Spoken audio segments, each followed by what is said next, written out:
ये कहानी है सावित्री और सत्यवान की। ये कहानी महर्षि वेद व्यास द्वारा रचित महान ग्रंथ महाभारत से ली गई है। सावित्री और सत्यवान की कहानी हिंदू पौराणिक कथाओं में से एक प्रसिद्ध कथा है। ये कथा प्रेम, साहस और धर्म की महत्वपूर्ण सीखें प्रस्तुत करती है। चलिए आज मैं सुनाती हूँ यह रोचक कहानी। मार्कंडेय ऋषि से युधिष्ठिर जी कहते हैं, हे ऋषिवर, क्या द्रौपदी के समान पतिव्रता, धर्मपरायण और सती स्त्री पहले भी कभी हुई है? तब ऋषि मार्कंडेय कहते हैं, अवश्य, सावित्री नाम की सती स्त्री पहले भी थी जिन्होंने अपने पति का जीवन यमराज के हाथों से भी वापस ले लिया। फिर मार्कंडेय ऋषि युधिष्ठिर जी को सावित्री और सत्यवान की कथा सुनाते हैं। प्राचीन समय की बात है। मद्र देश में एक महान धार्मिक राजा थे जिनका नाम अश्वपति था।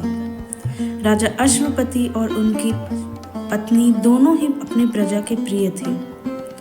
राजा और रानी को एक महान कष्ट था कि वह निसंतान थे। पुत्र प्राप्ति के लिए राजा अश्वपति ने 100 यज्ञ और 18 वर्षों तक घोर तप किया। एक दिन उनके स्वप्न में माता सावित्री दर्शन देती हैं और उन्हें वरदान मांगने के लिए कहती हैं। तब राजा उनसे पुत्रों की प्राप्ति का वरदान मांगते हैं। माता सावित्री कहती हैं, पुत्र तो नहीं, लेकिन तुम्हें एक दिव्य कन्या की प्राप्ति होगी। राजा माता के आशीर्वाद को स्वीकार करते हैं। कुछ दिन बाद रानी के गर्भ से एक दिव्य कन्या का जन्म होता है। चूंकि वह माता सावित्री के आशीर्वाद से जन्मी थी, इसीलिए उनका नाम सावित्री रखा जाता है। सावित्री बहुत ही सुंदर, सुशील और बुद्धिमान कन्या थी। उनका बचपन बहुत ही आनंद में बीता। धीरे धीरे सावित्री विवाह के योग्य हो गई। क्योंकि वह प्रकृति से प्रेम करती थी, वो जंगल की ओर विहार करने चल देती हैं। वहां पहुंचते ही वे सत्यवान और उनके पिता राजा द्युम्नसेन से मिलती हैं। वह सत्यवान से कहती हैं, तुम तो कोई राजकुमार लगते हो, किंतु यहाँ जंगल में क्या कर रहे हो? तब सत्यवान कहते हैं, जी हाँ, मैं एक राजकुमार ही हूँ, लेकिन दुर्भाग्य से यह दिन देखना पड़ रहा है। मेरे पिता राजा द्युम्नसेन से उनका राज्य हड़प लिया गया और मेरे माता पिता को दृष्टिहीन कर राज्य से निकाल दिया गया।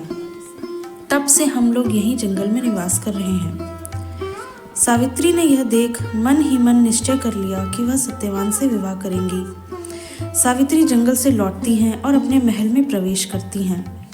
वहां राजसभा में उनके पिता सहित नारद जी भी उपस्थित थे। सावित्री पूरी बात अपने पिता से कहती हैं। तब नारद जी भी पूरी बात सुन रहे होते हैं। वे कहते हैं कि सावित्री, जिस सत्यवान से तुम विवाह करने जा रही हो, उसके पास अब मात्र 1 वर्ष ही है। 1 वर्ष के बाद वह जीवित नहीं रहेगा। सावित्री के पिता यह सुनते ही दुविधा में पड़ जाते हैं और अपनी बेटी से कहते हैं, बेटी, तुमने अपने लिए एक योग्य वर का चुनाव किया, इसकी मुझे बहुत प्रसन्नता है, लेकिन मैं तुम्हें इतनी कम आयु में विधवा होते हुए नहीं देख सकता। तब सावित्री कहती हैं, पिताजी, मेरे लिए यह मायने नहीं रखता कि हमारे पास कितना समय होगा। सत्यवान के साथ कुछ समय की खुशी भी मेरे लिए किसी दूसरे व्यक्ति के साथ जीवन भर की खुशी की तुलना में अधिक मूल्यवान होगी। मैंने निश्चय कर लिया है कि मैं सत्यवान से ही विवाह करूंगी। बेटी की खुशी को भला पिता कैसे इनकार करते। सत्यवान और सावित्री का विवाह हुआ। सावित्री ने महलों का सुख छोड़ सत्यवान के साथ जंगल में अपना सुख पाया।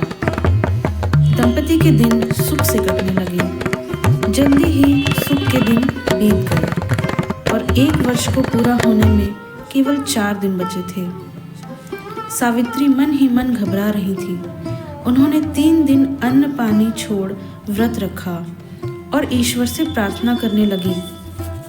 आखिरी दिन सत्यवान लकड़ी काटने के लिए, मैं भी आपके साथ लकड़ी काटने चलूंगी। यह सुनकर सत्यवान ने कहा, नहीं, तुम व्रत रखकर कमजोर हो गई हो और मेरे साथ बाहर कैसे जाओगी? तब सावित्री कहती हैं, नहीं नहीं, मैं आपके साथ चलूंगी, मुझे मना मत करें। दोनों लकड़ियां काटने वन में जाते हैं। लकड़ी काटते काटते अचानक सत्यवान बोलते हैं, सावित्री, मेरा सर फट रहा है, मुझे कुछ दिखाई नहीं दे रहा। यह कहकर सत्यवान अपना होश खो भूमि पर गिर पड़ते हैं और सावित्री सत्यवान का सर अपनी गोद में रख उनका माथा सहलाने लगती हैं।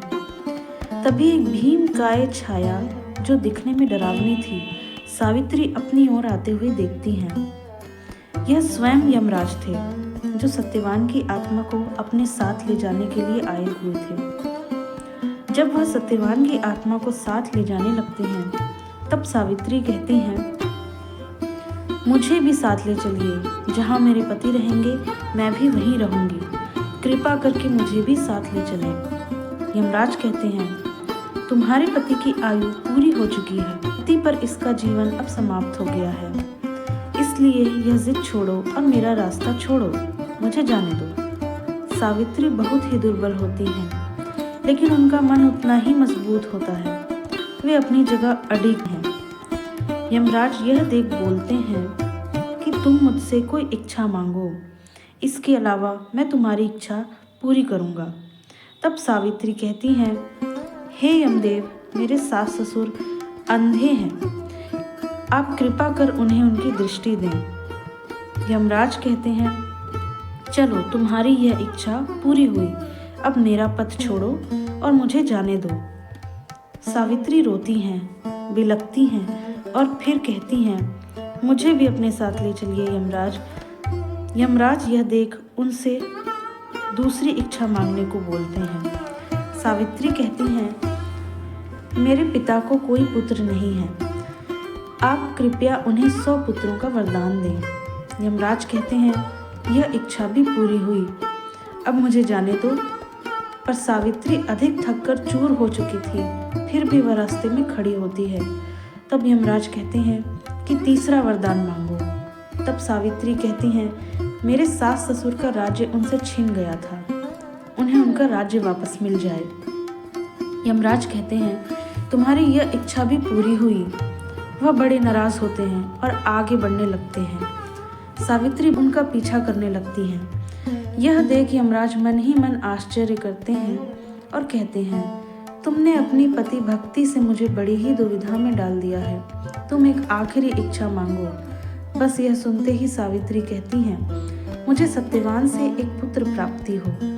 यमराज कहते हैं, तथास्तु। और अब वह बिना कुछ सोचे चल देते हैं। तब सावित्री कहती हैं, हे यमदेव, आपने अभी अभी मुझे सत्यवान से पुत्र प्राप्ति का वरदान दिया है, इसलिए आप मेरे पति को वापस लौटा दें। यमराज रुकते हैं और बोलते हैं, हे सती, मैं तेरी पति भक्ति, दृढ़ इच्छा शक्ति और बुद्धिमत्ता के आगे हार गया। ले अपने पति का जीवन वापस ले। और यह कहकर यमराज अदृश्य हो जाते हैं। यह कथा थी प्रेम, साहस और धर्म की। ऐसे ही अनेक कथाएं हैं हमारे महान ग्रंथों में।